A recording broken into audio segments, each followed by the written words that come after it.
important, every possession being so important. How do you kind of approach mentally game two?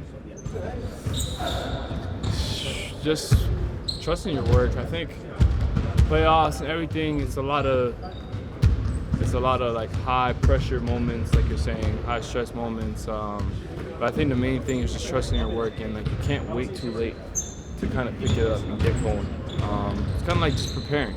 If you're prepared, you're gonna trust yourself. You're gonna trust your ability to do what you need to do, and I feel like we're all prepared, and I feel like we all have that mindset of let's go out there and do what we need to do. Coming together, playing for each other.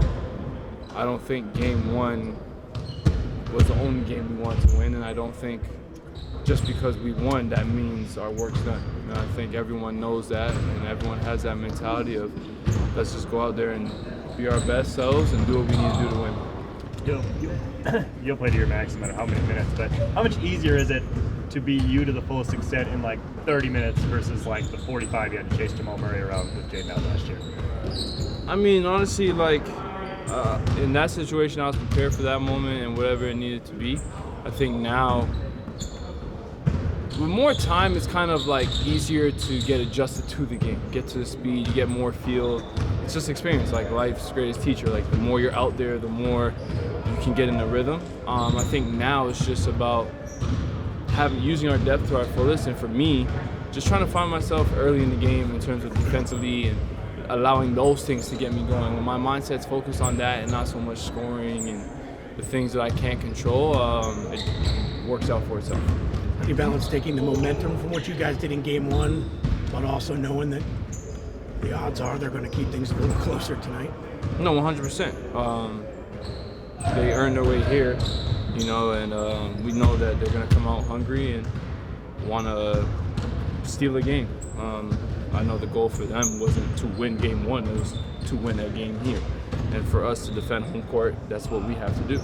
And so that's just about us having that mentality of coming out ready to go, ready to play, not letting up, full 48 minutes, and hopefully we don't got to go extra after that, but whatever it takes to win.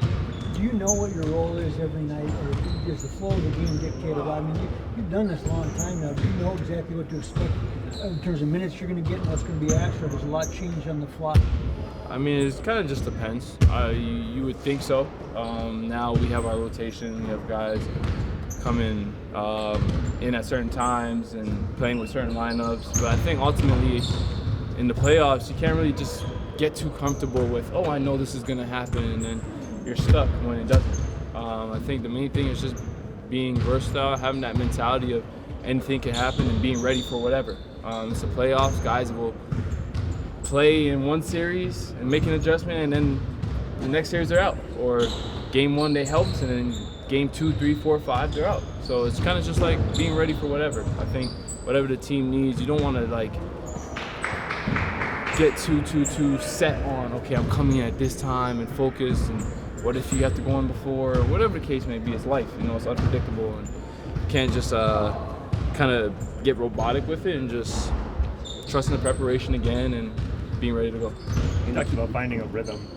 I think offensive players probably get used to playing like against you or Jaden or Ant. You're also good, but you do things differently. Do you get the sense sometimes that like when you come in after maybe Jaden's been guarding somebody or Ant's been guarding somebody, like somebody really has to get used to you too, and like the things you bring in defensively, and maybe it's like an acclimation process for the offensive player too? For sure. I think each of us have our own skill defensively that makes us good defensively.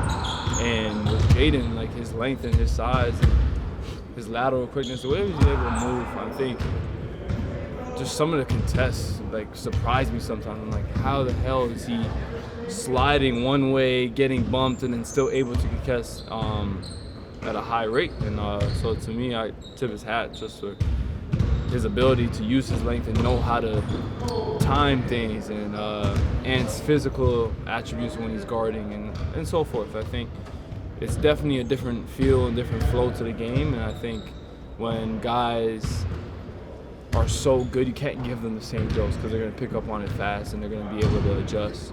And so it's just like keeping them on their toes, keeping them guessing, trying to disrupt their rhythm. There are times when you and Jaden are out there, like last game where you're on Grayson Allen for a little bit. Like, how does your how do you approach things differently when maybe now all of a sudden you're on an off-ball player, like a shooter? Obviously, you have to stick to, but like, what do you try to do differently? Personnel based, knowing what he likes to do, knowing he's gonna slip out a lot, knowing that he can shoot the ball well. So just being ready for any relocations and being in to out, knowing that you can't really help as much because of his ability to shoot the ball. Just small little things like knowing personnel, and then once you know personnel with our defensive scheme, it's just about simplifying it and just making the right reads and playing a clean game. Nickeil, what's the toughest or the biggest challenge with Book? Like, what are you trying to? What's the hardest on you? What are you trying to limit the most with him? He's gonna get a bunch of screens and he's gonna set some pin downs, screens, and it's a lot of like misdirection. So I think the main thing is trying to stay attached. They have a lot of actions that free him up to get the ball, and so you're definitely not gonna stop him from getting the ball, but just staying attached, trying to be a step ahead. A lot of the plays are designed for him to like get guys on his hip, get to his spot. So just trying to stay in front, stay attached, keep him from getting to his spots clean and with rhythm.